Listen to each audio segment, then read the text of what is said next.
त्यानंतर शेषरावजी चव्हाणांच्या प्रवेशासाठी दादा बांधलेला.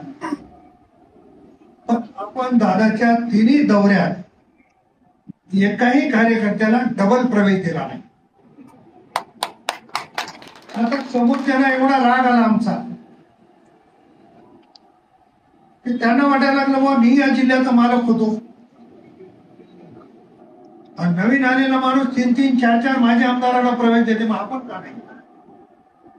म्हणून या महायुतीचे नेते, देशाचं कणखर नेतृत्व आदरणीय अमित शहा साहेबांना नांदेडला.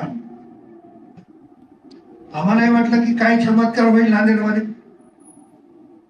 चमत्कार तर काही झाला नाही. प्रवेशाला कोणीच भेटलं नाही. म्हणून डीपी सावंताला पुन्हा प्रवेश दिला.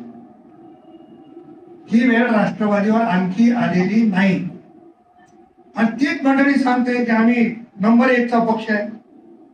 आता त्याने आत्मपरीक्षण करण्याची गरज आहे की देशाच्या एवढ्या मोठ्या नेत्यांना आणून तुम्ही त्यांना जो काही शब्द दिला 3-4 माजी आमदार प्रवेश करतील, ते स्वतःची बदनामी होऊ नये. जिल्ह्याला तर सगळ्यात माहिती आहे, म्हणून त्यांनी 1 प्रवेश केला. ती वेळ राष्ट्रवादीवर येणार नाही. भविष्यामध्ये दादाचे आपल्याला कार्यक्रम घ्यायचे. पण अंकुश देसाई बोलले, रामदास पाटील बोलले, भोजेगावकर साहेबांनी सांगितलं.